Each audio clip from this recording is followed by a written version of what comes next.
ये मेंस का क्लास जो है आपका, ठीक है। आई थिंक डे की बात करेंगे तो मुझे डे याद नहीं है, लेकिन आई थिंक ये डे कितना होगा ट्वेंटी डे फाइव कौन। हाँ ठीक है, ट्वेंटी 25। फाइव इससे पहले मैंने 24 क्लास ले रखा है मेंस का, ठीक है।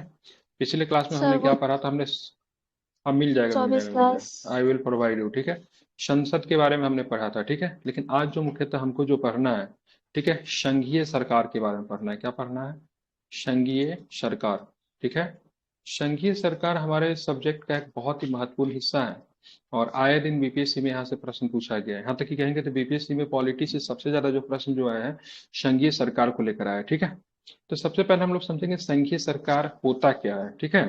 तो आप देखेंगे, जैसे संघीय सरकार की बात करें, कुछ देशों में संघीय सरकार है, कुछ देशों में एकात्मक सरकार है, ठीक है।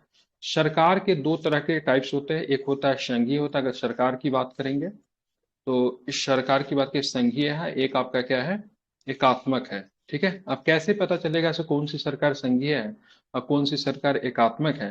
तो संघीय सरकार में होता है, ठीक है, क्या होता है, आप देखोगे संघीय सरकार में क्या होता है, सत्ता का मतलब क्या होता है, विभाजन होता है। क्या होता है? सत्ता के शक्ति का विभाजन होता है, ठीक है। शक्ति का क्या होता है, विभाजन होता है, ठीक है। ये विभाजन किसके मध्य होगा? तो ये विभाजन केंद्र एवं राज्य के बीच में ये विभाजन आपको देखने को मिलेगा, ठीक है। अब बोलोगे सर ऐसा विभाजन कहाँ कहाँ पे है, तो बहुत सारे देशों में आपको संघीय शासन व्यवस्था आपको देखने को मिलता है। जैसे आप बोलोगे सर कहाँ पे, अमेरिका में किस प्रकार की व्यवस्था है, तो संघीय शासन व्यवस्था है। भारत में किस प्रकार की व्यवस्था है, संघीय शासन व्यवस्था है। ऑस्ट्रेलिया में किस प्रकार की व्यवस्था है, ठीक है, संघीय शासन व्यवस्था है, ठीक है। कनाडा में किस प्रकार की व्यवस्था है, तो संघीय शासन व्यवस्था है, ठीक है। इन सब देशों में संघीय शासन व्यवस्था है, ठीक है। अब एक मैंने बताया आपको एकात्मक, एकात्मक शासन व्यवस्था कहाँ पे आपको मिलेगा, ठीक है। एकात्मक शासन व्यवस्था की बात करेंगे तो सबसे पहले बात देखेंगे यहाँ पे क्या होता है, केंद्र के पास अत्यधिक पावर होती है, राज्य के पास पावर नहीं होती, मतलब शक्ति नहीं होती है। इस प्रकार की शक्ति आपको मिले, इस प्रकार की व्यवस्था आपको मिलेगी ब्रिटेन में। कहाँ पे मिलेगी? ब्रिटेन में एकात्मक शासन व्यवस्था का स्वरूप आपको देखने को मिलेगा, चीन में देखने को मिलेगा, ठीक है। श्रीलंका में आपको ये व्यवस्था देखने को मिलेगा। अधिकांशतः लोग ऐसा कहते हैं एकात्मक शासन व्यवस्था वैसे देशों में देखने को मिलता है जो कि प्राय बहुत ही ज्यादा छोटे देश होते हैं। कैसे होते हैं? छोटे देश होते हैं, वहां पे आपको एकात्मक शासन व्यवस्था आपको देखने को मिलता है। लेकिन ये मिथ है, ऐसा कहना उचित नहीं है, क्योंकि एकात्मक शासन व्यवस्था केवल छोटे देशों में आपको नहीं देखने को मिलेगा। चीन तो बहुत बड़ा देश है, लेकिन वहां पर भी एकात्मक शासन व्यवस्था आपको देखने को मिलता है। लेकिन अधिकांशतः छोटे ही देश में आपको क्या मिलेंगे, एकात्मक शासन व्यवस्था आपको छोटे देश में आपको देखने को मिलेंगे, ठीक है। इतना आपका क्लियर हुआ। आप देखेंगे भारत में संघीय शासन व्यवस्था किस प्रकार से है। तो अब संघीय शासन व्यवस्था बहुत मायनों में भारत सरकार के द्वारा आपको देखने को मिलेगा। जैसे सबसे पहले बात करेंगे तो सत्ता का विभाजन किया गया, भारत में क्या किया गया है, समझ लीजिए इसको, फिर मैं लिखवाता हूं। सत्ता का विभाजन किया गया है, ठीक है। अब ये लोग किस प्रकार का सत्ता का विभाजन है, तो आप देखेंगे राज्य सरकार की अपनी सरकार है, एक राज्य सरकार होती है कि नहीं होती है। हमारे यहाँ राज्यों में राज्य की सरकार होती है, केंद्र में किसकी सरकार है, तो केंद्र सरकार है, ठीक है। दोनों सरकारें अपने हिसाब से चलती है, न तो राज्य सरकार केंद्र के ऊपर किसी प्रकार का दबाव बनाते हैं, न तो केंद्र सरकार राज्यों के ऊपर दबाव बनाती है, ठीक है। तो ये तो आपका एक हो गया सत्ता का विभाजन। दूसरे नंबर में आप देखोगे कानून, ठीक है, कानून पारित करने की शक्ति। कानून पारित करने की शक्ति की बात करेंगे तो केंद्र एवं राज्य दोनों के पास है। कैसे है? हमारे पास जानते हैं, हमारे पास सातवीं अनुसूची है। कौन सी अनुसूची है? सातवीं अनुसूची है ना, सातवीं अनुसूची है ना। तो सातवीं अनुसूची में आपको मिलेगा राज्य सूची, आपको मिलेगा संघ सूची। क्या मिलेगा? राज्य सूची मिलेगा और आपको मिलेगा संघ सूची। राज्य सूची पे आप देखोगे कौन कानून बनाएगा, राज्य कानून बनाता है। और संघ सूची पे कौन कानून बनाता है, ठीक है, कौन कानून बनाता है, ध्यान रखेंगे तो संघ कानून बनाता है। तो बहुत ऐसे आधार है जहां पे, ठीक है, जहां पे क्या किया गया है, राज्य और मतलब राज्य और संघ के बीच में मतलब क्या किया गया, सत्ता का मतलब क्या किया गया, बंटवारा किया गया है, ठीक है। बहुत ऐसे भी आधार है जहां पे लगता है से नहीं, केंद्र की अत्यधिक शक्तिशाली है राज्य की कंपेयर में। तो वैसे भारतीय भारतीय शासन व्यवस्था की बात करेंगे, हमारे यहाँ जो संघीय शासन व्यवस्था को जो अपनाया गया है, तो हमारे यहाँ कहा जाता है ये पूर्णतः मतलब क्या है, पूर्णतः मतलब क्या है, संघीय नहीं है। क्या है? पूर्णतः क्या है, संघीय नहीं है। एक विद्वान है, संविधानविद है, इनका नाम है केसी वियर। क्या नाम है? केसी बियर, ठीक है, केसी बियर महोदय ने भारतीय संघवाद को, क्या बोलेंगे, पूछा जाता है एग्जाम में, भारतीय संघवाद को, ठीक है, उन्होंने कहा से ये अर्धसंघीय है। कैसा है? अर्धसंघीय है। भारतीय संघवाद को क्या कहा? अर्धसंघीय है। लेकिन हमारे जो संविधान बनाने वाले हमारे जो क्या बोलते हैं अंबेडकर जी थे, उन्होंने भारतीय संघवाद को पूर्ण संघीय कहा था। क्या कहा था? अंबेडकर जी ने क्या कहा था? तो भारतीय संघवाद क्या है? पूर्ण संघीय। लेकिन केसी बियर ने कहा अर्धसंघीय है। अब यहाँ पे समझेंगे कि संघीय होता क्या है, ठीक है। अब ध्यान रखिए संघ क्या होता है। जैसे मान लीजिए ये एक राज्य है, ये एक राज्य है, ये एक राज्य है, ये एक राज्य है, ये एक राज्य है, ये एक राज्य है, ठीक है। इस सब मिलकर मतलब क्या किया? बड़े मतलब एक देश का निर्माण किया, ठीक है। समझिए कोई देश है, ये एक देश है, ठीक है। ये सब क्या है? राज्य है। ये सब क्या है? राज्य। ये मिलकर मतलब क्या किया कि एक से देश का क्या किया? निर्माण किया, ठीक है। ध्यान में रखेंगे। तो इसको क्या बोलेंगे? एक प्रकार का यही जो बनता है एक प्रकार का संघ बनता है। क्या बनता है? संघ बनता है। अब केंद्र के पास अत्यधिक पावर होगा क्योंकि सारे संघ ने मिलकर बनाया है कुछ मायनों में अगर देखा जाए तो, या फिर हो सकता है राज्य के पास भी अत्यधिक पावर हो सकता है। तो ये व्यवस्था जो होता है अलग अलग देशों में अलग प्रकार का होता है। हमारे यहाँ अर्धसंघीय बोलने का इसलिए हम लोग अपने यहाँ अर्धसंघीय बोलते हैं क्योंकि रीजन क्या है? हमारे केंद्र के पास अत्यधिक शक्ति है राज्यों की कंपेयर में। जबकि अमेरिका में अगर देखेंगे तो अमेरिका में क्या है? राज्यों के पास ज्यादा शक्ति है केंद्र के कंपेयर में, ठीक है। इसलिए अमेरिका जैसे को पूर्णतः एक अच्छा संघ का उदाहरण माना जाता है, संघवाद का बहुत अच्छा उदाहरण यूएसए को मानते हैं। जबकि भारत को मतलब पूरी तरह से संघवाद नहीं कहते, अर्धसंघ कहते, जो कि एक विषय है जिसको हम लोग पढ़ेंगे आगे चल के, हम लोग इसको समझेंगे। दूसरी बात आपको यह भी समझना है, भारत की बात करेंगे, भारत एक संघ है। क्या है? भारत एक संघ है। लेकिन भारत जो है विनाशी राज्यों का, क्या बोलते हैं? विनाशी राज्यों का अविनाशी संघ है। कैसा है? भारत जो है विनाशी राज्यों का अविनाशी संघ है। मतलब कहने का मतलब भारत में, ठीक है, भारत में राज्यों का विनाश हो सकता है। क्या हो सकता है? भारत में राज्यों का क्या हो सकता है? विनाश हो सकता है। बोलोगे सर राज्यों का विनाश कैसे होगा? तो आपने देखा होगा सर 2000 ईस्वी में बात करेंगे, बिहार को अलग करके झारखंड बना दिया। हाँ, सर इसको लिखना है क्या? नहीं लिखना नहीं है, समझना है, ठीक है। लिखना होगा बता देंगे, ठीक है। आप देखें क्या 2000 में क्या हुआ? 2000 ईस्वी में आप देखेंगे झारखंड बनाया गया बिहार से अलग होके। 2014 में मतलब क्या हुआ? आंध्र प्रदेश को अलग करके तेलंगाना राज्य का निर्माण हुआ। तो क्या हुआ? तो यहाँ पे राज्यों का मतलब क्या हो रहा है? विनाश हो रहा है। क्या हो रहा है? राज्यों का मतलब क्या हो रहा है? विनाश हो रहा है। लेकिन संघ क्या है? संघ अपने आप में क्या है? स्थिर है। संघ क्या अपने आप में क्या है? स्थिर है। संघ क्या है? अपने आप जगह पे है, ठीक है। इसका कभी विनाश नहीं हो सकता है। भारतीय संघ को इसलिए भी अविनाशी कहा जाता है क्योंकि भारतीय संघ से, ठीक है, कोई भी राज्य जो होगा निकल कर बाहर नहीं जा सकता है, ठीक है। क्योंकि भारतीय राज्य किसी समझौते का परिणाम नहीं है। भारतीय राज्य के बारे में कहते हैं किसी भी समझौते का क्या है? परिणाम नहीं है। मतलब भारतीय संघ जो है मतलब एक बार इसमें कोई आ गया तो आप इससे बाहर नहीं हो जा सकते, ठीक है। जबकि यूएसए की बात करेंगे, अमेरिका की बात करें, यहाँ पे राज्य जो है समझौते का परिणाम है। क्या है? राज्य जो है समझौते का क्या है?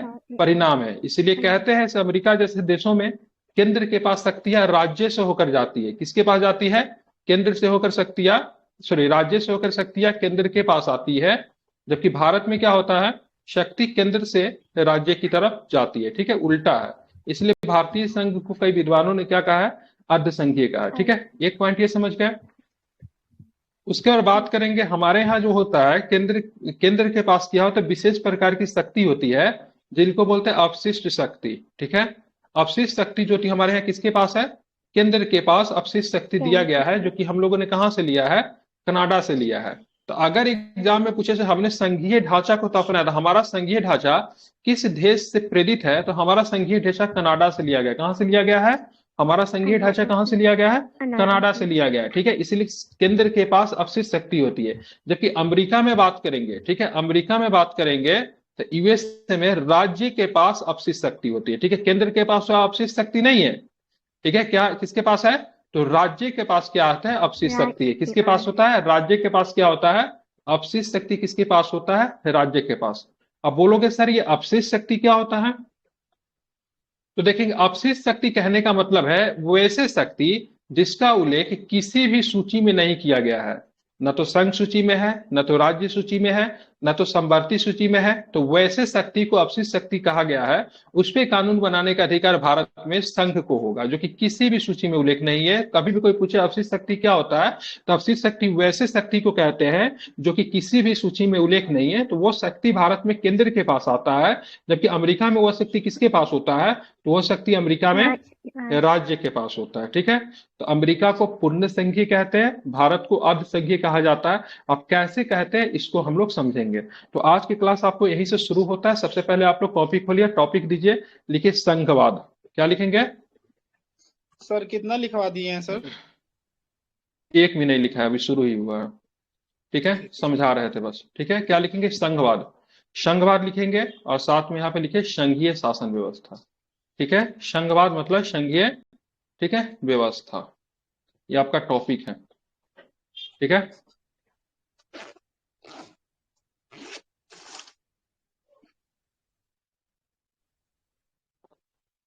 लिख लिया आपने? yes sir संघवाद मतलब संघीय व्यवस्था। ठीक है, आप एक टॉपिक देखिए, संघीय व्यवस्था क्या है। ठीक है, यहाँ पे लिखेंगे आप। ठीक है, संघीय व्यवस्था क्या है, संघीय व्यवस्था क्या है। मैं बस समझा रहा था आपको, संघवाद को समझाने की कोशिश कर रहा कि क्या होता है। ठीक है, अब यहाँ पे संघीय व्यवस्था क्या है, आप इसको लिखना है। ठीक है, चलिए यहाँ पे आप क्या कीजिए, एरो के सिंबल देके लिखना शुरू कीजिए।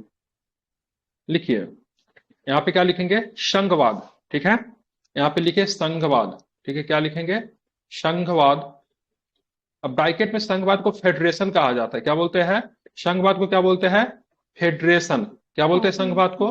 फेडरेशन के नाम से जानते हैं। तो संघवाद, फेडरेशन, लैटिन शब्द है। किस प्रकार का शब्द है ये? लैटिन शब्द है। किस प्रकार का शब्द है? एक लैटिन शब्द है। संघवाद की बात करेंगे या फिर फेडरेशन की बात करेंगे तो कैसा शब्द है? लैटिन शब्द है। ठीक है, क्या लिखेंगे? लैटिन शब्द, लैटिन शब्द। ठीक है, किससे बना? तो फोइडस से बना हुआ है। किससे बना है? फोइडस। किससे बना हुआ है? लैटिन शब्द का नाम क्या है? फोइडस। फोइडस लिखिए, फोइडस से बना हुआ है। किससे बना हुआ है? तो ये फोइडस से बना हुआ, फोइडस। ठीक है, फोइडस से, फोइडस से लिया गया है, सॉरी, फोइडस से लिया गया है। ऊपर में आपको लिखना क्या था, ध्यान में रखें, संघवाद संघीय व्यवस्था। संघीय व्यवस्था क्या है? तो संघवाद फेडरेशन लैटिन शब्द फोइडस से लिया गया है, जिसका अर्थ है, जिसका अर्थ है, ठीक है, क्या लिखेंगे? जिसका अर्थ है, जिसका अर्थ है संधि या समझौते। जिसका अर्थ क्या है? संधि या समझौते। क्या होता है इसका अर्थ? संधि या समझौते। ठीक है, संधि या समझौते। 3 क्लास आपको लगेंगे आपको इसको खत्म करने में एटलीस्ट। ठीक है, तो बस थोड़ा सा समझा दे रहा हूं। जिसका अर्थ होता है संधि या समझौते, जहां, जहां छोटे छोटे, क्या होता है? छोटे छोटे स्वतंत्र, छोटे छोटे स्वतंत्र राज्य, छोटे छोटे स्वतंत्र, छोटे छोटे 2 बार लिखना है, छोटे छोटे स्वतंत्र राज्य एवं प्रांत, राज्य एवं प्रांत, ठीक है, आपसी सहमति से, क्या होता है? आपसी सहमति से, आपसी सहमति से, आपसी सहमति से एक बड़े शक्तिशाली संघ का निर्माण करते हैं। क्या करते हैं? एक बड़े शक्तिशाली, शक्तिशाली संघ का, ठीक है, क्या करते हैं? निर्माण करते हैं। समझ रहे हैं ना? क्या होता है, कुछ राज्य आपस में मिलते हैं और विभिन्न मुद्दों पे क्या कहते हैं, सहमति डालने के बाद एक बड़े संघ का निर्माण करते हैं। ठीक है, जैसे बात करें अमेरिका की, बात करें अमेरिका की, बात करें कितने राज्यों का? अमेरिका 50 राज्यों का संघ है। 50 कितने राज्यों का संघ है? अमेरिका 50 राज्यों का संघ है। ठीक है, सभी राज्य जो है आपसी सहमति के साथ अमेरिका से मिला, उन्होंने एक संघ का निर्माण किया। उस संघ को ही हम लोग क्या बोलते हैं? यूएसए। ठीक है, ध्यान रखिए, किसको बोलते हैं? संयुक्त। क्या होता है इसका? क्या होता है? संयुक्त राज्य, ठीक है, संघ। मतलब क्या? ये कुछ राज्यों का मतलब क्या है? भारत के संविधान में भी लिखा गया, India India shall be union of states, Bharat क्या है, राज्यों का मतलब क्या है, संघ है। संघ है।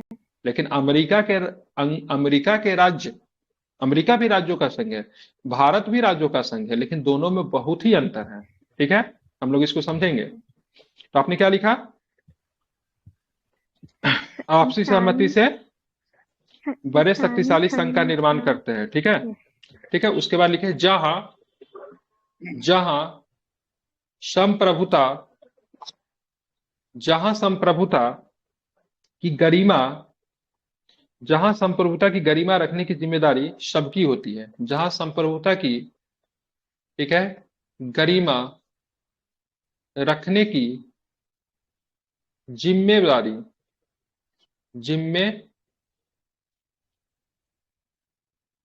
जिम्मेदारी सबकी होती है। अब इसका मतलब क्या है, मान लीजिए भारत क्या है, एक संप्रभु है। ठीक है, भारत क्या है, संप्रभु है, मतलब अपने निर्णयों के लेने के लिए हम लोग किसी के ऊपर निर्भर नहीं है। ठीक है, हमारा अपना सेना है, हमारी अपनी भूमि है, सारे निर्णयों को क्या लेते हैं, हम खुद लेते हैं, हमारे ऊपर किसी का भी कोई भी दबाव नहीं है, इसलिए हमको संप्रभु कहते हैं। तो संप्रभु की जिम्मेदारी बनाने का केवल यूपी का नहीं है, केवल बिहार का नहीं है, भारतीय संघ में जितने भी राज्य है सबको मतलब क्या है, इस संप्रभु को मतलब क्या करना है, बना के रखना है। ठीक है, ध्यान में रखेंगे, सबकी जिम्मेवारी क्या है, संप्रभुता को मतलब क्या करना, बना के रखना। ठीक है, ध्यान में आपको ये रखना है। ठीक है, समझ गए। तो यहाँ पे क्या था, तो जहां संप्रभुता की गरिमा जहां संप्रभुता की गरिमा रखने की जिम्मेदारी क्या होती है, सबकी होती है। ठीक है, हो गया। आप पैराग्राफ चेंज कीजिए, पैराग्राफ चेंज करके लिखेंगे, पैराग्राफ चेंज करके लिखेंगे संघ, संघ और राज्य के मध्य, संघ और राज्य के मध्य शक्ति का विभाजन किया जाता है, शक्ति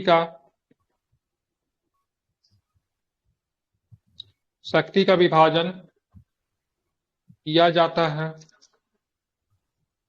संघ और राज्य के मध्य शक्ति का विभाजन किया जाता है। संघवाद में, ठीक है, इसे में लिखना है संघवाद में, संघवाद में, संघवाद में केंद्र और राज्य, केंद्र और राज्य, संघवाद में केंद्र और राज्य संवैधानिक तौर पर शक्तियों का साझा करते हैं। संवैधानिक, संवैधानिक तौर पे, संवैधानिक तौर पे क्या करते हैं, शक्तियों का, संवैधानिक तौर पे शक्तियों को साझा करते हैं। क्या करते हैं, साझा करते हैं। ठीक है, आप बोलोगे सर इस संवैधानिक तौर पे क्या, एक शब्द मैंने लिखा है संवैधानिक तौर पे, तो केंद्र और राज्य के बीच में शक्ति का जो विभाजन जो किया गया संवैधानिक तौर पे है। ठीक है, इसके लिए हमारे संविधान के 7वीं अनुसूची बनाया गया है। 7वीं अनुसूची में 3 सूचियां है, 3 सूची में विषय है। ठीक है, तो उस आधार पर मतलब क्या है, शक्ति का क्या होता है, यहाँ पे विभाजन होता है। डेट मीन्स क्या, ये कॉन्स्टिट्यूशनल है। क्या है ये कॉन्स्टिट्यूशनल है। ठीक है, ध्यान में रखेंगे।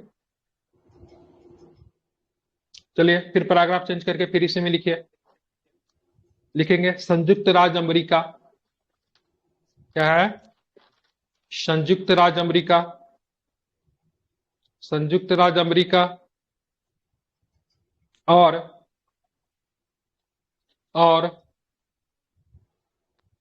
ऑस्ट्रेलिया, संयुक्त राज्य अमेरिका और ऑस्ट्रेलिया को संघीय प्रणाली समझौते पर आधारित है। संघीय प्रणाली किस पे आधारित है, समझौते पे आधारित है। संघीय प्रणाली किस पे आधारित है, तो संघीय प्रणाली की बात करेंगे तो समझौते पे क्या है, इनकी आधारित है। संघीय प्रणाली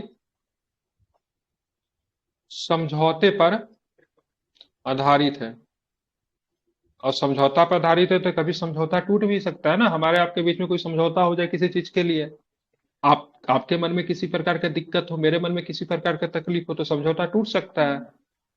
इसीलिए संयुक्त राज्य अमेरिका के कुछ राज्य जो थे बहुत पहले अलग होने का कोशिश किया था, मुख्यतः दक्षिणी राज्य, तो वहां पे एक युद्ध हुआ था जिसको हम लोग बोलते हैं अमेरिकी गृह युद्ध, जो कि किसके समय में हुआ था? तो लिंकन के समय में हुआ था। किसके समय में हुआ था? लिंकन के समय में अमेरिकी युद्ध हुआ था। ठीक है, तो यहाँ पे राज्य अगर चाहे तो खुद को अलग भी कर सकते हैं, एक अलग देश भी बन सकते हैं, लेकिन भारत में ऐसा कुछ नहीं है। इसलिए संयुक्त राज्य अमेरिका और ऑस्ट्रेलिया की संघीय प्रणाली किस पे आधारित है? समझौते पर आधारित है। ठीक है, ध्यान में रखेंगे। ठीक है, जबकि जबकि जबकि भारतीय संघवाद जबकि भारतीय संघवाद का मॉडल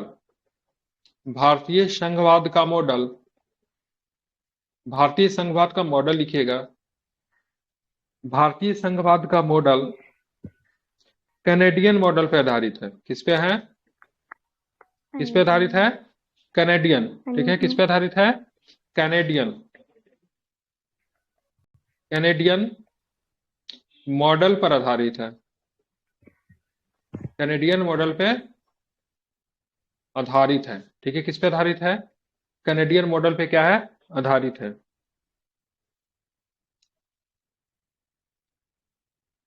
कैनेडियन मॉडल पे आधारित है। उसके बाद इसी में लिखना है कैनेडियन मॉडल, कॉमा देके लिखिए, जो विनाशकारी राज्यों के साथ गैर विनाशकारी संघ का निर्माण करते हैं।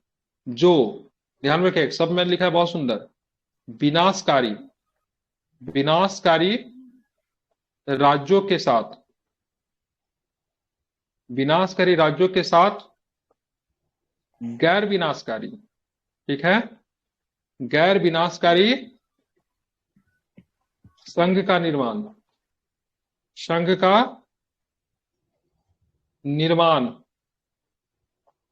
करते हैं।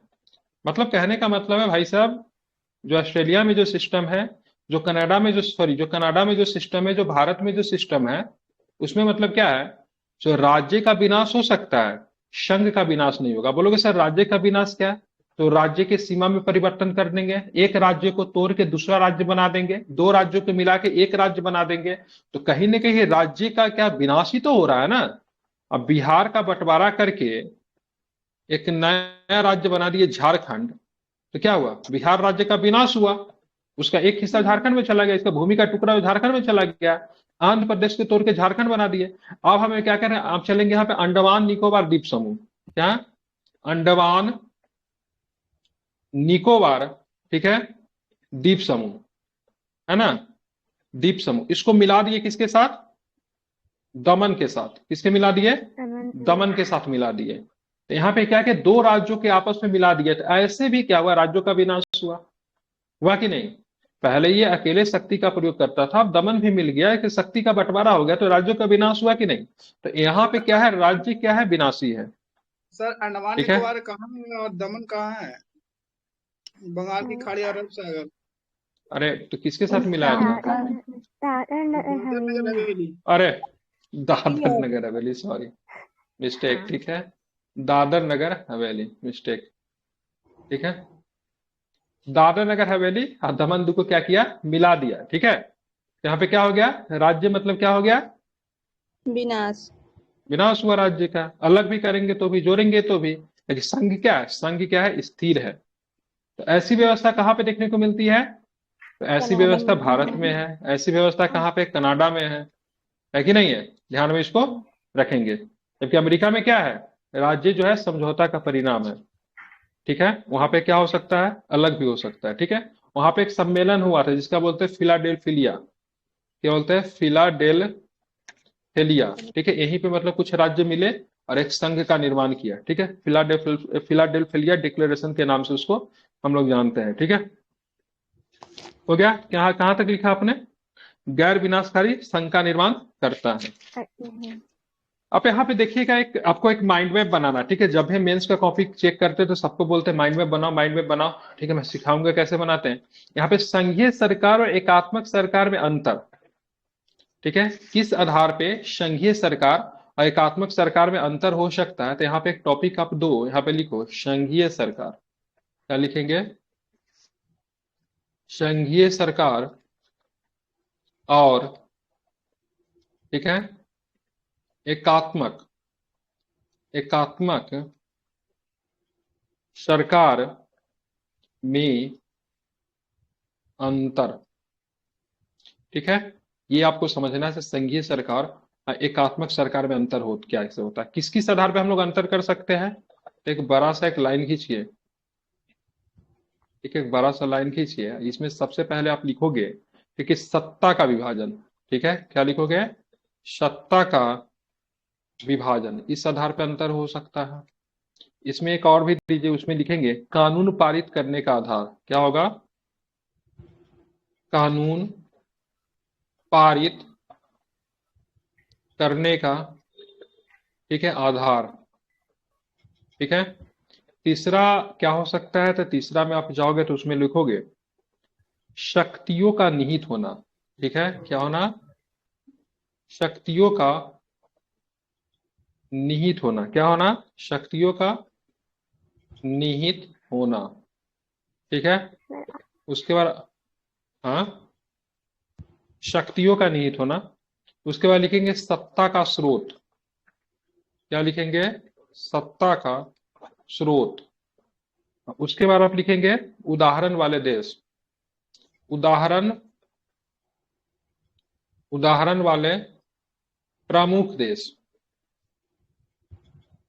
इन आधारों पे हम लोग एकात्मक शासन व्यवस्था और एक संघीय सरकार के बीच में अंतर को हम लोग चारों पांचों आधार पे हम लोग क्या करेंगे, तुलना करेंगे। ध्यान में रखिएगा, सत्ता का विभाजन क्या आपका 1 नंबर पे है, कानून पारित करने का आधार 2 नंबर पे है, शक्तियों का निहित होना 3 नंबर पे है, सत्ता का स्रोत 4 पे है, उदाहरण वाले प्रमुख देश क्या है 5 नंबर पे है। अब इसी के आधार पे हमको सब कुछ करना है। तो नंबर 1 दीजिए। नंबर 1 में आपने क्या लिखा, सत्ता का बिल्कुल विभाजन। ठीक है, तो यहाँ पे लिखेंगे सत्ता के, ठीक है सत्ता के, ठीक है विभाजन के आधार पर, ठीक है अंतर। ठीक है, सत्ता के विभाजन के आधार पर अंतर, ये आपका सब टॉपिक हो गया। और इसमें दोनों के बारे में लिखना है, तो यहाँ पे लिखेंगे, यहाँ पे लिखेंगे संघात्मक सरकार। ठीक है, क्या लिखेंगे, दोनों के बीच में हम लिखना है ना, तो यहाँ पे लिख दीजिए संघात्मक सरकार। इसको डैश देके लिखना शुरू कीजिए। लिखिए संघीय सरकार में, संघीय सरकार में केंद्र राज्यों के मध्य शक्ति का बंटवारा देखने को मिलता है। यहाँ पे लिखेंगे संघीय सरकार में क्या होता, मतलब फेडरल गवर्नमेंट में, कहने का मतलब है संघीय सरकार में केंद्र एवं राज्य के मध्य, ठीक है क्या होता है, केंद्र एवं राज्य के मध्य क्या होता है, केंद्र एवं राज्य के मध्य क्या है, तो यहाँ पे शक्तियों का बंटवारा देखने को मिलता है। मतलब संघात्मक सरकार जहाँ पे फेडरलिज्म गवर्नमेंट होता है, फेडरल गवर्नमेंट होता है, अब सेंटर और स्टेट के बीच में पावर का डिस्ट्रीब्यूशन किया जाता है। ठीक है, बांट देते हैं शक्तियों का, जिसके बारे में जानकारी आपका 7वें अनुसूची में भी आपको देखने को मिलता है। आपको लिखना था संघीय क्या लिखना था, संघीय सरकार में। ठीक है, सरकार छूट गया है। संघीय सरकार में केंद्र एवं राज्य के मध्य शक्तियों का क्या किया जाता है, विभाजन देखने को मिलता है। ठीक है, पावर का डिस्ट्रीब्यूशन, मतलब शक्तियों का क्या देखने को मिलता है, शक्तियों का विभाजन। ठीक है, विभाजन देखने को क्या होता है, मिलता है। ठीक है, क्या मिलता है, देखने को मिलता है। ठीक है, ये हो गया। इसी में मैंने देखिए सारा में सेम चीज लिखेगा, जब भी आप अंतर कर रहे हो तो सब में आपने संघात्मक लिख लिया, माइक बंद करके, इनका इको हो रहा है इतना, आप लिखोगे एकात्मक। ठीक है, अब क्या लिखोगे, एकात्मक। ठीक है, क्या लिखेंगे, एकात्मक।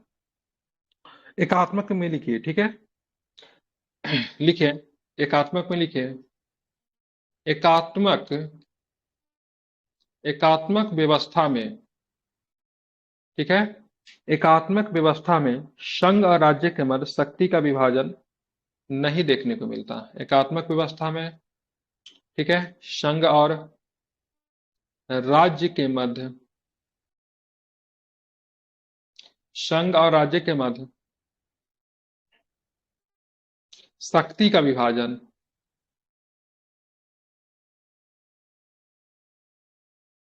शक्ति का विभाजन देखने को नहीं मिलता, देखने को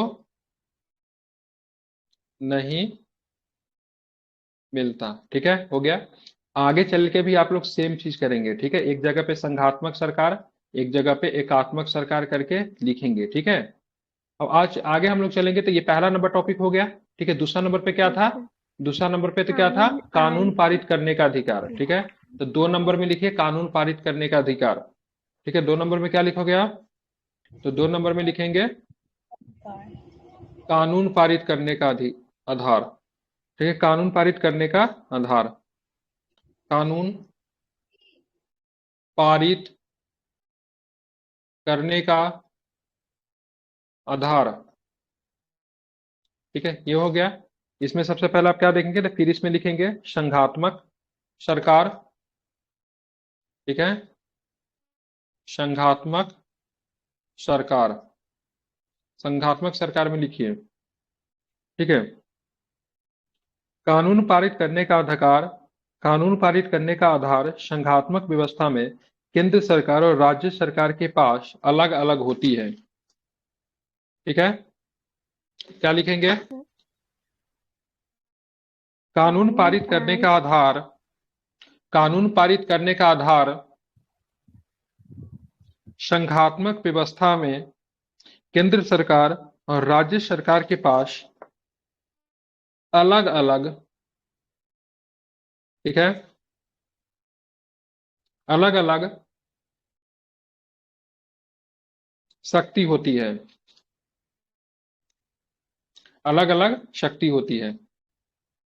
दोनों अपने विषयों पर अलग अलग कानून बना सकते हैं। क्या कर सकते हैं? दोनों अपने विषयों पर, दोनों अपने विषयों पर अलग अलग कानून बना बना सकते हैं। ठीक है, जबकि लिखेंगे यहाँ पे एकात्मक में क्या होता है?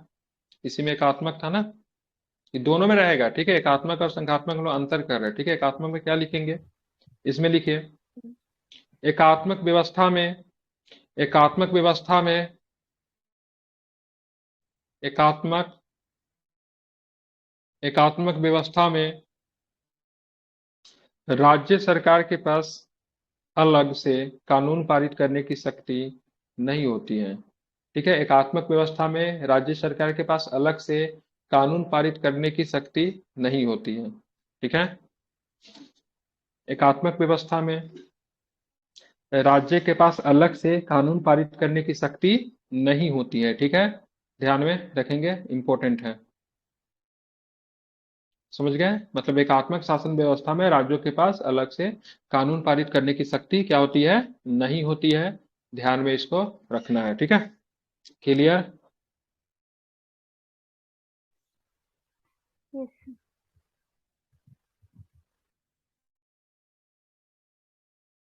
क्लियर? अब तीसरा नंबर क्या था? तीसरा नंबर पॉइंट क्या है? नहीं, शक्तियों का निहित होना। ठीक है, शक्तियों का क्या होना? शक्तियों का निहित होना। निहित हाँ, होना। ठीक है, लिखिए शक्तियों का निहित होना, शक्तियों का निहित होना। क्या लिखेंगे? शक्तियों का निहित होना, शक्तियों का निहित, निहित ना, निहित Yes, होना, शक्तियों का निहित होना। इसमें आपको लिखना है संघात्मक में लिखिए, संघात्मक में लिखेंगे, संघात्मक में लिखेंगे संघ सरकार, संघ सरकार राज्य सरकार के साथ आपस में शक्तियां साझा करती है। क्या करती है? संघ सरकार, संघ सरकार राज्य सरकार, राज्य सरकार के साथ, के साथ आपस में आपस में शक्तियां साझा करती है। शक्तियों शक्तियों को साझा करती है। क्या करती है इसमें? शक्तियों को साझा करती है। ठीक है, क्लियर। अब एकात्मक में क्या लिखोगे आप? एकात्मक में क्या लिखोगे? क्या साझा लिखोगे एकात्मक में? ठीक है, इसमें लिखेगा शासन की।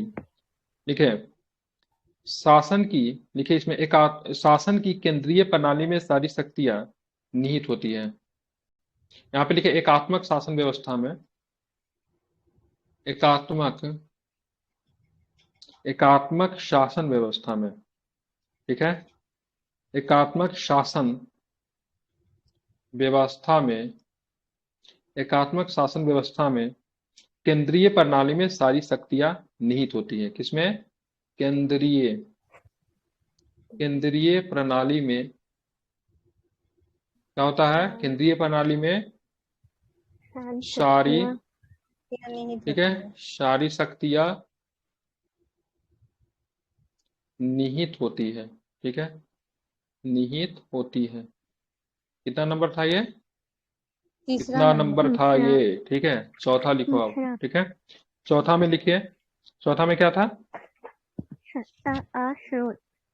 लिखिए सत्ता का स्रोत। क्या लिखेंगे? सत्ता का स्रोत। लिखेंगे सत्ता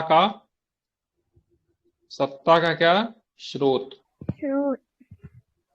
सत्ता का स्रोत। ठीक है, इसमें एकात्मक में लिखिए। क्या लिखेंगे? एकात्मक में क्या लिख, सॉरी, पहले संघात्मक था ना। Yes sir. ठीक है, किसमें लिखना है? पहले संघात्मक। ठीक है, पहले क्या लिखेंगे?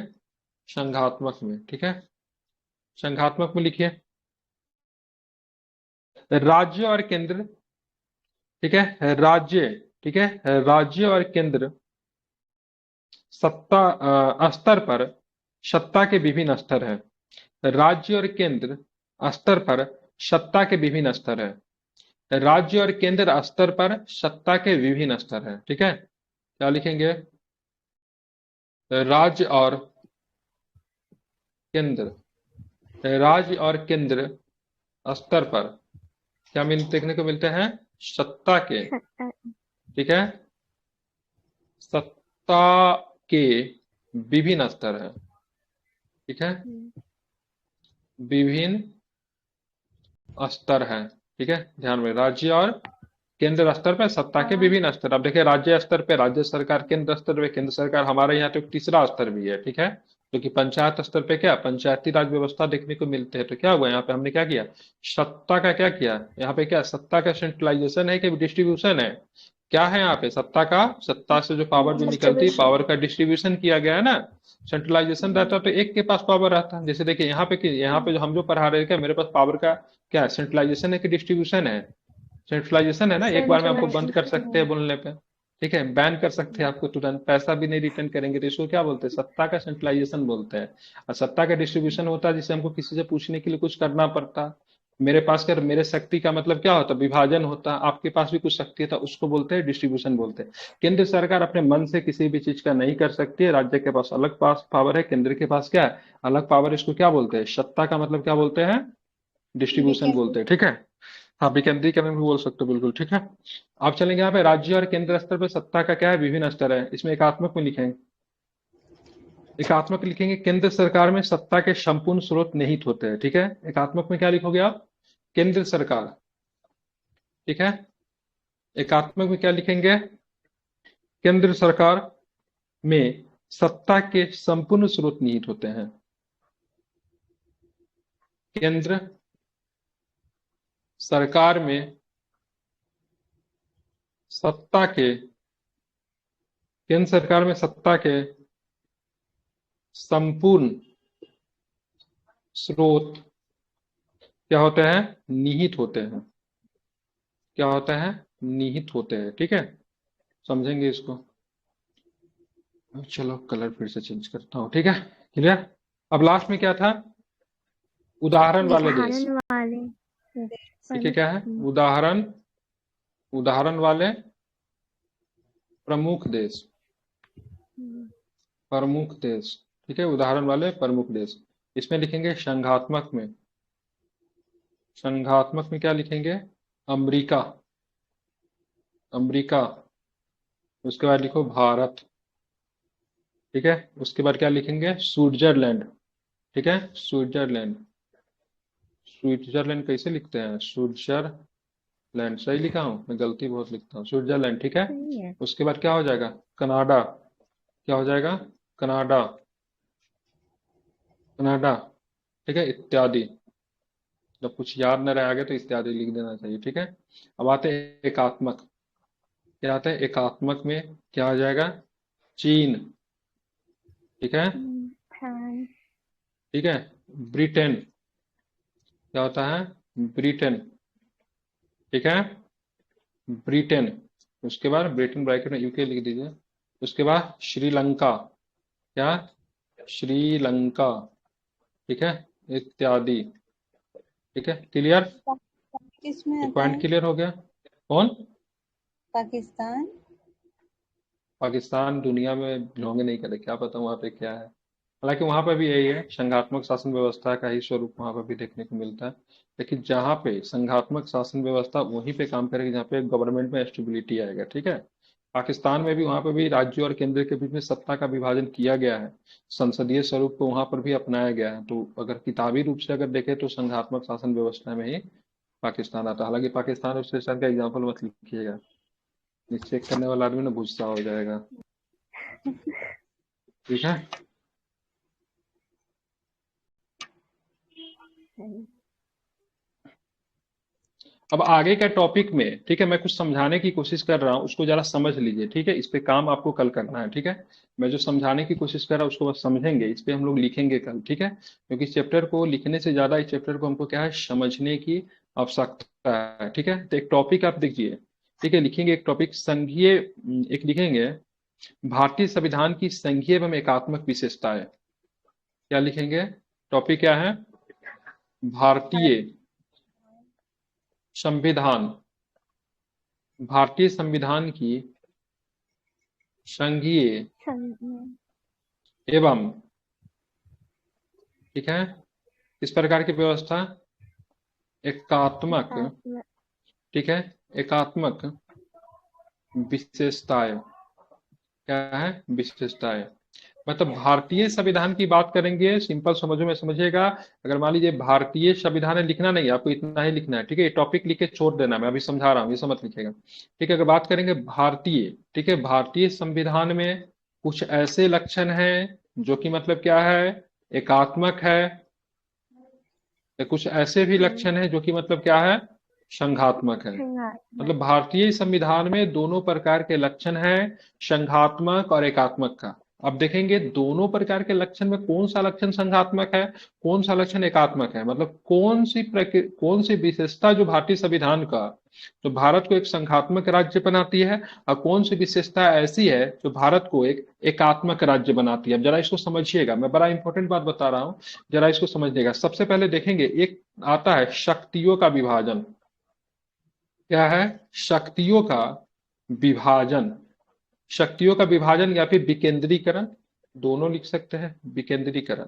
इस शक्तियों का विभाजन विकेंद्रीकरण आप देखेंगे भारत में राज्य एवं केंद्र के बीच में किया गया। बहुत ही दुनिया का भारत आई थिंक एकमात्र ही देश होगा या फिर और भी कोई देश हो सकता है जहां पे पंचायत स्तर पर भी शक्तियों का विभाजन है, पर 3 स्तर पे है, ठीक है। ज्यादातर संघात्मक देशों में 2 स्तर पे मिलता है, केंद्र एवं राज्य के, लेकिन भारत में तो क्या है, पंचायत भी है। तो ये शक्तियों का विभाजन जो है भारत को क्या बनाता है, तो भारत को एक संघीय राज्य बनाता है, ठीक है। दूसरी बात हमारे यहाँ क्या है, संविधान की सर्वोच्चता है, ठीक है। दूसरी बात करेंगे क्या है, संविधान की क्या है, संविधान की सर्वोच्चता। मतलब संविधान क्या सर्वोच्चता है, सर्वोच्च है। जब संविधान सर्वोच्च हो, ठीक है, तो केंद्र सरकार अपने मन से कुछ नहीं कर सकती क्योंकि सब कुछ लिखित रूप में है। तो संविधान की सर्वोच्चता भारत को एक संघात्मक राज्य बनाती है। तीसरा नंबर पे देखेंगे दोहरी सरकार है। कौन सी है? दोहरी सरकार। सरकार का कौन सा रूप है? दोहरी, ठीक है, दोहरी। दोहरी सरकार। दोहरी सरकार है ना, केंद्र स्तर पर केंद्र सरकार, हाँ मोदी जी, राज्य स्तर पे चच्चा है, ठीक है, राज्य स्तर पे क्या है, राज्य सरकार, ठीक है। ध्यान में रखिए, राज्य सरकार है कि नहीं है? इस सरकार का दोहरी स्वरूप की बात करेंगे तो ये भी क्या है, आपका क्या है, संघीय स्वरूप है। ठीक है। तीसरा नंबर पे देखेंगे कठोर संविधान। ठीक है, क्या है, कठोर संविधान है। ठीक है, हालांकि भारत का संविधान को दोनों का बीच का माना जाता है। ठीक है, आंशिक कठोर आंशिक लचीला कहा जाता है, लेकिन एक तरह से देखिएगा तो एक तरह से कठोर संविधान अगर हम कह रहे हैं तो कठोर संविधान एक संघीय राज्य का मतलब क्या है, निशानी है। क्या है, निशानी है। जब संविधान जब कठोर होगा, ठीक है, तो केंद्र सरकार अपने मन से संविधान में परिवर्तन नहीं कर सकती है। नहीं तो संविधान में परिवर्तन करना जब बहुत ही ज्यादा आसान होगा तो वहां पे केंद्र सरकार अपने मन से जो चाहेगी अपने फेवर में बना लेगी। जैसा कि ब्रिटेन में संविधान में संशोधन करना बहुत आसान है। ठीक है, ब्रिटेन की बात करेंगे, संविधान में संशोधन करना बहुत ज्यादा क्या है, आसान है। इसीलिए बोलते हैं ब्रिटेन का संविधान सर्वोच्च नहीं है, वहां पे संसद सर्वोच्च है। ब्रिटेन में क्या है, संसद संसद संसद सर्वोच्च है। सर्वोच्च है। ठीक है, वहां पे क्या है, संसद जो चाहे सो कर सकती है। इसलिए ब्रिटिश संसद के संदर्भ में कहा जाता है सो महिला को पुरुष, ठीक है, महिला को पुरुष और पुरुष को महिला बनाने के अलावा वो सारा कार्य कर सकती है। ठीक है, वो सारा कार्य कर सकती है। इसलिए वहां पे संसद क्या है, बहुत ज्यादा क्या है, पावरफुल है। संविधान की सर्वोच्चता वहां पे नहीं है, लेकिन भारत में क्या है, संविधान की सर्वोच्चता है। इसलिए भारतीय, ठीक है, भारत को मतलब क्या करता है, एक संघात्मक राज्य बनाता है। ठीक है, ये सारा पॉइंट बता रहा हूं, भारत एक ऐसे संघात्मक राज्य है। इस सारे पॉइंट बना के आप लोग मेंस में लिख सकते हो। ठीक है, तीसरा नंबर पे आप देखोगे स्वतंत्र न्यायपालिका। ठीक है, क्या है हमारे यहाँ, स्वतंत्र न्यायपालिका है। क्या है, स्वतंत्र जो है न्यायपालिका। अगर मान लीजिए संसद किसी भी कानून को बनाती है लेकिन वो संविधान के अनुरूप अगर नहीं है, संविधान का उल्लंघन कर रहा है, तो उस कानून को न्यायपालिका क्या करेगी, शून्य कर देगी। ठीक है, क्या कर देगी, शून्य कर देगी। नहीं, वो कानून स्वतः समाप्त हो जाएगा, क्योंकि न्यायपालिका को कानून का रिव्यू करने का अधिकार है। तो हमारे यहाँ आपको देखने को मिलता है, क्या देखने को मिलता है, स्वतंत्र न्यायपालिका देखने को मिलता है। नहीं, न्यायपालिका क्या है, स्वतंत्र है। जैसे कि से आर्टिकल्स 13 क्या बोलता है, आर्टिकल्स 13 कहता है से भाई साहब, ठीक है, पास्ट में कोई ऐसा कानून बन गया या फिर वर्तमान में कोई ऐसा कानून बन रहा है जो कि मौलिक अधिकारों का उन्मूलन करने की बात करता है, उस कानून का क्या हो जाएगा, अल्पीकरण क्या हो जाएगा, क्या हो जाएगा, कानून का क्या हो जाएगा, अल्पीकरण हो जाएगा, फिर कानून क्या हो जाएगा, शून्य हो जाएगा। ठीक है, तो इसलिए किसी प्रकार का कानून संसद नहीं बना सकती है, नहीं तो उसके ऊपर न्यायपालिका क्या है, बैठा हुआ है। ठीक है, जबकि ब्रिटेन में न्यायपालिका के पास किसी भी प्रकार का पावर नहीं है। मतलब वहां पे संसद के द्वारा बनाए गए कानून को, ठीक है, ब्रिटिश न्यायपालिका रिव्यू नहीं कर सकती है। मतलब पूर्वावलोकन जो होता है, ठीक है, पूर्वावलोकन जो होता है वो नहीं कर सकती है। ठीक है, मतलब वहां पे संसद के द्वारा बनाए गए कानून को न्यायपालिका क्या कर सकती है, रिव्यू नहीं कर सकती है। डेट मीन्स, इसीलिए हम कहते हैं ब्रिटेन में संसद क्या सर्वोच्च है, ना तो कानून सर्वोच्च है और ना तो मतलब क्या है, न्यायपालिका क्या है, सर्वोच्च है। ठीक है, यहाँ तक ये भी बोला जाता है, वहां का न्यायपालिका की बात करेंगे ना तो वहां का न्यायपालिका सदन का सदस्य भी होता है। अब समझिए कितनी बड़ी बात है ये, न्यायपालिका जो सदन में बैठ रहा है, वहां पे अपर हाउस जो होता है जिसको हाउस ऑफ लॉर्ड्स कहते हैं, जो कि मतलब वहां का उच्च सदन होता है, लॉर्ड्स हाउस जो होता है, वहां पे न्यायपालिका बैठती है। ठीक है, अब मतलब भारत का न्यायपालिका कोई संसद में नहीं ना बैठता है, कोई न्यायाधीश को देखे जो संसद का भी सदस्य हो, नहीं होता है। ठीक है, लेकिन वहां पे न्यायपालिका जो होता है उसको क्या होता है, संसद का सदस्य होता है। दूसरी बात, वहां पे एक तरह से और भी आप देख सकते हो, जो व्यक्ति एक बार स्पीकर बन गया, स्पीकर वहां पे एक बार तो सरकारी नौकरी के जैसा होता है। क्या होता है, सरकारी नौकरी के जैसा होता है। कहते हैं ना, once a speaker always a speaker. एक बार अगर कोई स्पीकर बन गया तो तब तक स्पीकर बना हुआ रहेगा, जब तक उसकी मृत्यु नहीं होगी तब तक वो अपने पद पे बना हुआ रहेगा। ठीक है, भारत में अगर मान लीजिए स्पीकर, अभी क्या है हमारे स्पीकर की बात करेंगे, ओम बिरला साहब है, 5 साल के बाद वो हटेंगे, कोई दूसरा आएगा, हो सकता है अभी जो 2024 में जो इलेक्शन हो रहा है कोई हमको नया स्पीकर मिल सकता है। लेकिन ब्रिटेन में अगर कोई भी व्यक्ति अगर एक बार स्पीकर अगर बन गया, क्या होगा, तो कभी उसको हटा ही नहीं सकते हैं। तो क्या देखेंगे, स्पीकर क्या होगा, ये अधिनायक हो जाएगा। ठीक है, क्या हो जाएगा, ये एक तरह से देखेंगे तो बहुत अधिक पावरफुल हो जाएगा। सिक्योरिटी इसको मिल गई, नहीं इसको हटा नहीं सकते, तो कुछ गलत निर्णय भी ले सकता है। स्पीकर जो होता है सरकार का हिस्सा होता है, सरकार के फेवर में चीजों को कर सकता है। तो इसीलिए भी इन सब चीजों के आधार पर भी हम लोग अंतर को समझ सकते हैं। ये सारा चीज हमने जो बताया कि भारत को एक संघात्मक राज्य बनाता है। ठीक है, समझे। तीसरा क्या है, तीसरा आप देखो कि भारत संघात्मक राज्य कैसे, हमारा रिटन कॉन्स्टिट्यूशन है। कैसा है, लिखित क्या है, संविधान है। ठीक है, अब बोलोगे ब्रिटेन में क्या लिखित संविधान है, तो नहीं है लिखित संविधान, ब्रिटेन में लिखित संविधान नहीं ना है। तो लिखित संविधान भी भारत को एक संघात्मक राज्य बनाता है। दूसरा की बात है द्विसदनीय, हमारे यहाँ किस प्रकार की व्यवस्था है, द्विसदनीय व्यवस्था है, ठीक है। द्विसदनीय व्यवस्था जहां पर राज्यों का नेतृत्व कौन करती है? राज्यों का नेतृत्व करने के लिए, ठीक है, राज्यसभा है। तो राज्य को अनदेखा नहीं किया गया है ना कानून बनाने में राज्य, ठीक है। नहीं, राज्यों का नेतृत्व राज्यसभा करती है, ठीक है, सदन में बात करेंगे तो, ठीक है। तो यहाँ पे कानून बनाने के दौरान में राज्यों को छोड़ा गया है क्या? कोई भी कानून जब बनेगा तो राज्यसभा से भी वो जाएगा, राज्यसभा से जाएगा कि नहीं जाएगा? तो यहाँ पे सारे राज्यों को ले लिया गया कानून बनाने के दौरान। लोगों का नेतृत्व कौन करता है? लोगों का नेतृत्व, ठीक है, लोगों का नेतृत्व की बात करेंगे लोकसभा करता है। तो यहाँ पे लोगों को भी सहभागिता हो गई, यहाँ पे राज्यों को भी सहभागिता हो गई। तो केंद्र सरकार के पावर को कम किया कि नहीं? अगर मान लीजिए किसी राज्य में, अगर मान लीजिए कोई कानून है, उसमें उत्तर प्रदेश के खिलाफ वो कानून है, तो उत्तर प्रदेश के जितने भी सदस्य होंगे राज्यसभा में, सबके सब मतलब कानून के खिलाफ हो जाएंगे कि नहीं हो जाएंगे? तो यहाँ पे राज्यसभा लोकसभा जो है, जो कि द्विसदनीय व्यवस्था है, जो कि यहाँ पे भारत को क्या बनाती है? एक संघात्मक राज्य बनाती है, ठीक है, समझ गए? अब यहाँ पे देखें भारत एकात्मक राज्य किस प्रकार से, भारत एकात्मक राज्य, कुछ लक्षण हमारे संविधान में ऐसा है जैसे कि भारत को एकात्मक राज्य बनाती है।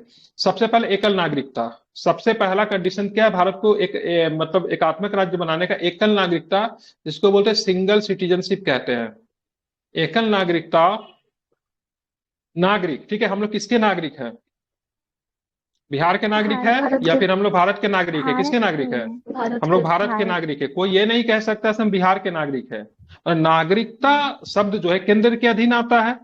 जबकि अमेरिका में आप जाओगे, अमेरिका में जाओगे तो कोई व्यक्ति, ठीक है, न्यू जर्सी राज्य, अगर मान लीजिए कोई राज्य है न्यू जर्सी, कोई राज्य है कैलिफोर्निया, ठीक है, तो व्यक्ति पहले किसका नागरिक होगा? ठीक है, न्यू जर्सी का नागरिक होगा, कैलिफोर्निया का नागरिक होगा, उसके बाद वो यूएसए का नागरिक होगा। मतलब वहां पे डुअल सिटीजनशिप मिलता है। तो व्यक्ति के पास ज्यादा पावर हो गया कि नहीं हो गया? अगर यूएसए गवर्नमेंट, केंद्र सरकार कुछ करेगी तो उसके लिए तो ऑलरेडी उसके यूएसए न्यू जर्सी की नागरिकता है, कैलिफोर्निया की नागरिकता है।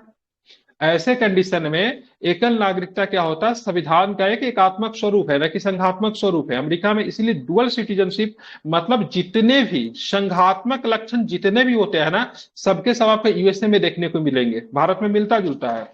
दूसरा की बात है, भारत में केंद्र कैसा है? सशक्त है। हमारा केंद्र कैसा है? हमारा केंद्र जो है सशक्त केंद्र है। तो सशक्त केंद्र भारत को किस प्रकार का बनाता है? एकात्मक बनाता है। जैसे कि बात करेंगे अपशिष्ट शक्ति, अपशिष्ट शक्तियां का डिफिनेशन मैंने क्या बताया था? वो ऐसी शक्तियां जो था ना तो केंद्र में होता तो राज्य में हो, जो सूची में नहीं हो शक्तियां किसके पास होगी? केंद्र के पास होगी। ऐसी व्यवस्था कहां से लिया हमने? ऑस्ट्रेलिया से लिया। जबकि अमेरिका में क्या होता है? अमेरिका में क्या होता है? अपशिष्ट शक्तियां किसके पास है? अपशिष्ट शक्तियां अमेरिका में बात करेंगे राज्य के पास है। भारत में किसके पास है? भारत में किसके पास है? केंद्र के पास है। तो ये जो सशक्त केंद्र जो है भारत को एक एकात्मक राज्य बनाती है। हमारे यहाँ क्या है? राज्य क्या है?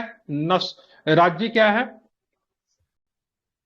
राज्य नश्वर है, ठीक है, विनाशकारी है बोल सकते हैं। राज्य विनाशकारी होना, ठीक है, राज्य के शक्ति को कमजोर करता है।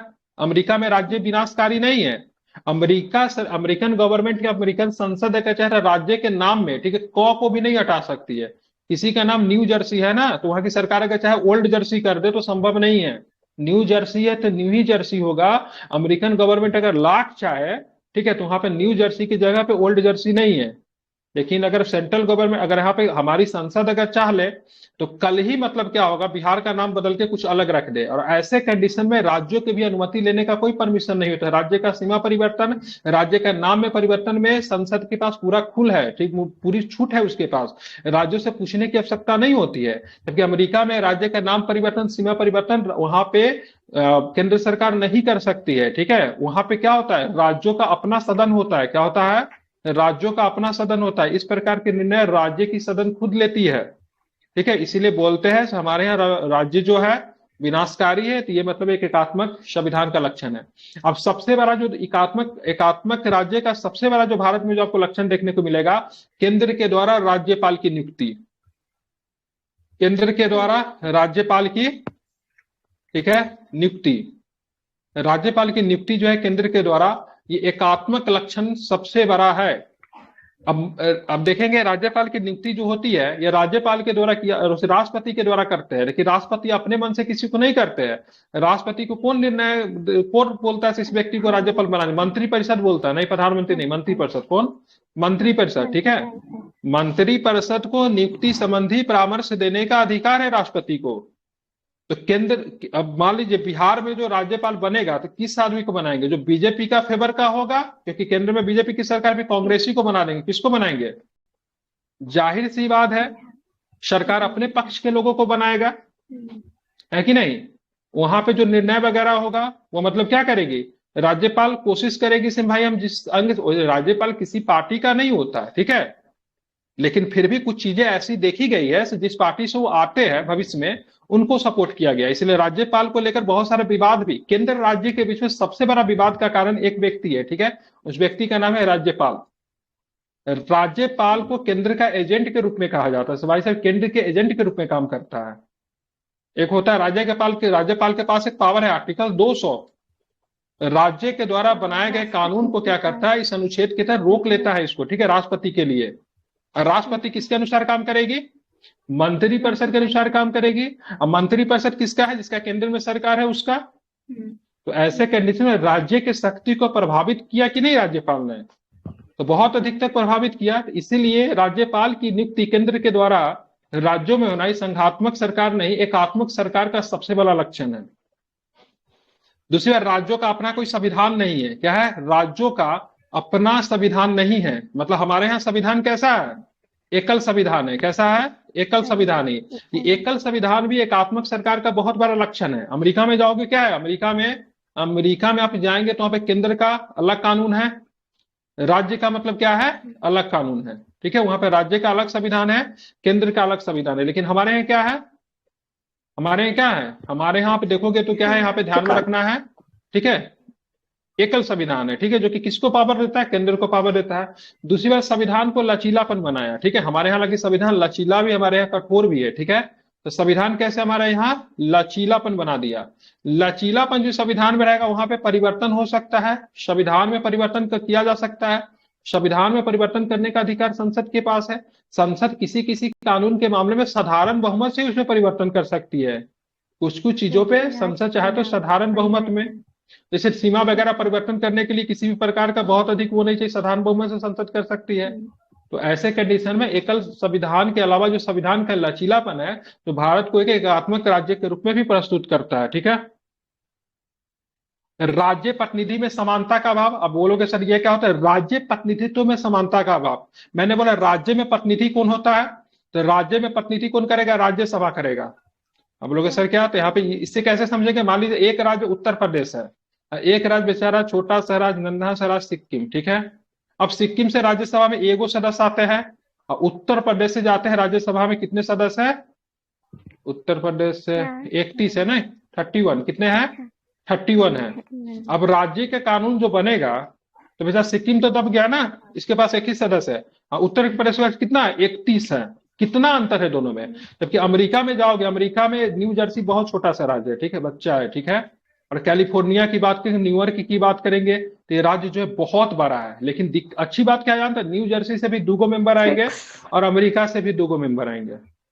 कोई राज्य कितना भी बड़ा रहे अमेरिका में, या कोई राज्य कितना भी छोटा रहे, डजेंट मैटर, दोनों जगह से 2 ही मेंबर आएंगे जिनको बोलेंगे सीनेटर। मतलब वहां पे 50 को राज्य है तो सीनेट में सदस्यों की संख्या कितनी? 100। कोई राज्य कितना बड़ा है छोटा उससे मतलब नहीं। हमारे यहाँ क्या है? जनसंख्या के अनुपात में है। तो छोटे राज्यों के प्रतिनिधित्व में कमी हो जाता है। तो ये एक तरह का कैसा लक्षण है?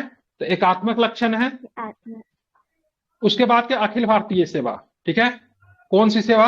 अखिल भारतीय सेवा की बात करेंगे, ऑल इंडिया सर्विसेज जिसको कहते हैं। ये भी एक तरह का देखा जाए, ठीक है, बिल्कुल। ये कौन सा अखिल भारतीय सेवाएं की बात करेंगे तो ये भी एक प्रकार का, किस प्रकार का? एकात्मक लक्षण है। अब देखिए, संघ के अधीन अपनी सेवा होनी चाहिए, राज्य की अधीन अपनी सेवा होना चाहिए। दोनों को सेवा को मिलाकर एक बना दिया अखिल भारतीय सेवा। अब बोलोगे सर ये कैसे होता है? मान लीजिए कोई व्यक्ति इनकम टैक्स में नौकरी कर रहा है, संघ के अंदर नौकरी कर रहा है। कोई व्यक्ति रेलवे में नौकरी कर रहा है तो संघ का नौकरी कर रहा है।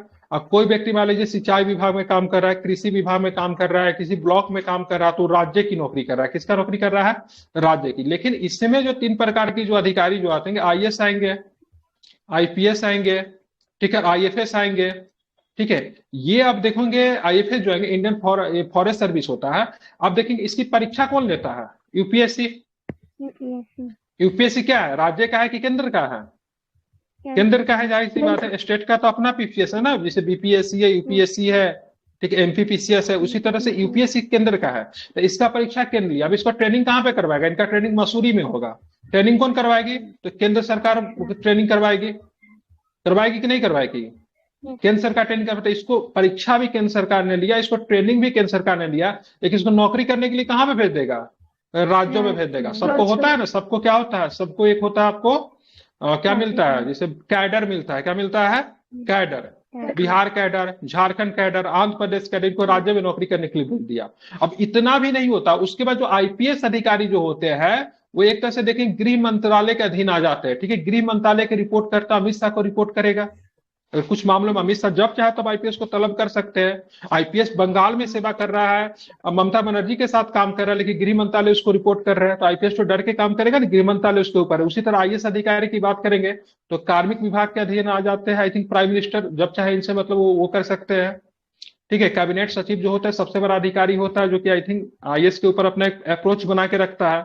ठीक है, तो इसको आपको ध्यान रखें। तो ये अधिकारी जो होते हैं ये राज्य के अधीन सेवा करते हैं, लेकिन केंद्र के प्रेशर में हमेशा रहता है। फिर जाकर केंद्र का इससे भी ज्यादा मन नहीं भरता है, इसको बोलते हैं डेपुटेशन, एक शब्द होता है। ठीक है, डेपुटेशन पे इसको क्या करते हैं? राज्य के अधिकारी को केंद्र में सेवा करने के लिए बुला लेते हैं।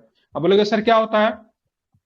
बीएसएफ केंद्र के अधीन सेवा है, इसके अधिकारी कौन होते हैं? आईपीएस होते हैं। अब मान लीजिए कोई आईपीएस से मान लीजिए केंद्र सरकार बहुत अधिक नाराज है। जैसे आप देखेंगे पंजाब में मोदी जी गए थे चुनाव प्रचार कराने के लिए, और वहां पे आईपीएस ने बहुत अच्छा सर्विस नहीं दिया। मोदी जी के मतलब जहां मोदी जी का मतलब क्या बोलते हैं, कार को बहुत देर तक रोका गया। तुरंत गृह मंत्रालय ने आईपीएस को तलब कर दिया, उसको भेजो केंद्र में, उसको बताते से सुरक्षा कैसे किया जाता है।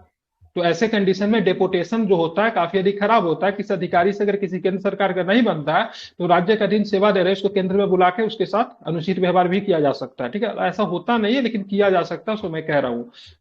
ठीक है, तो ये क्या हो गया? अखिल भारतीय सेवा हो गया। एक होता है आपातकालीन उपबंध। आपातकालीन उपबंध, ठीक है, 352। सबसे पहले 356 लगा के किसी भी राज्य की संप्रभुता, ठीक है, राज्य की वैसे संप्रभुता देश की होती है, राज्य की नहीं होती है, लेकिन किसी राज्य के बहुत अधिक है उसको, उसके पावर को संकुचित किया जाता है। यहाँ के वहां के विधानसभा, वहां के सभा को भी भंग किया जा सकता है 356 में। ठीक है, ध्यान में रखेंगे 356। उसके बाद एक अनुच्छेद और भी है 365। और 365 क्या कहता है? राज्य जो कहेगा, सुनिए चुपचाप जितना बता रहे, ठीक है, बीच में मत बोलिए। ठीक है, 365 की बात करेंगे। 365 क्या कहता है? केंद्र अगर किसी भी प्रकार के अगर आदेश अगर देगा तो राज्य उसको मानने के लिए बाध्य है। जैसे केंद्र कोविड के समय में मान लीजिए राज्यों का अनुदेश दिया से भाई साहब तुम क्या करो, अपने राज्य में सारा मतलब क्या करो, लॉकडाउन करो, सब कुछ को बंद करो। अगर राज्य अगर केंद्र का अनुदेश अगर नहीं मान रहा है तो 365 के तहत समझा जाएगा से राज्य जो है संवैधानिक, ठीक है, संवैधानिक परंपराओं का पालन नहीं कर रहा, वैसे कंडीशन में वहां पे राष्ट्रपति शासन लग सकता है। 356 में भी राष्ट्रपति है, 365 में भी राष्ट्रपति है। ठीक है, ध्यान में रखेंगे। उसके बाद 360 में भी देखेंगे तो केंद्र 360 में वित्तीय आपात है, उसमें भी राज्य का मतलब क्या होता है, एक अधिकार का हनन होता है। उसके बाद सबसे अधिक खराब चीज जो है एकीकृत, ठीक है, क्या है? एकीकृत, क्या बोलते हैं? एकीकृत लेखा जांच, मशीनरी कहा जाता है उसको। ठीक है, मशीनरी। अब बोलोगे सर इसमें क्या आएगा? इसमें सीबीआई आएगा, इसमें आईबी नहीं, सॉरी, इसमें ईडी आएगा। अब मान लीजिए अगर राज्य के पास अपनी इस प्रकार का सेवा रहता तो अभी दो मुख्यमंत्री जेल में होते क्या? केजरीवाल जेल में है, उसके बाद झारखंड का मुख्यमंत्री कौन है? वो भी जेल में है। ठीक है, तो ये सेवा किसको रिपोर्ट करते हैं? सीबीआई ईडी किसको रिपोर्ट करेंगे? केंद्र को रिपोर्ट करेंगे। केंद्र के अधीन सेवा है, इसीलिए केंद्र सरकार पे तो बार बार आरोप लगता है सुनिए सेवाओं का गलत इस्तेमाल कर रही है। नहीं, तो एक तो सारी सेवाओं की वजह से भारत को क्या करता है, एक एकात्मक राज्य बनाता है जहां पर राज्य के अधिकार मतलब क्या होते हैं, चिन्ह होते हैं कि नहीं होते हैं। तो इस प्रकार की जो सेवाएं जो है सो केंद्र सरकार को मतलब दिया गया। सीबीआई किसका है? केंद्र सरकार का। ईडी किसका है? केंद्र सरकार का। इनकम टैक्स किसका है? केंद्र सरकार का। इसीलिए बोला जाए राज्य जब भी कुछ इस तरह का करती है तो क्या होता है, राज्य केंद्र सरकार से ईडी सीबीआई ये सब छोड़ देता है। नहीं, इस तरह से एक तरह से एकात्मक लक्षण है। ठीक है, राज्य सूची पर संसद का प्राधिकार। अब मान लीजिए यहाँ पे देखिए, राज्य सूची के विषय पर भी संसद कानून बना सकती है अगर आर्टिकल 249 का प्रयोग करके अगर राज्यसभा ये बता दे से ये जो राज्य सूची का ये विषय जो है, ठीक है, ये एक क्या है, सार्वजनिक हित का है या फिर राष्ट्रीय हित का है, तो ऐसे कंडीशन पे राज्य सूची पे एक बेचारा दिए थे राज्यों को कानून बनाने के लिए, उसको भी छीन के संसद उस पर कानून बना सकती है, आर्टिकल 249।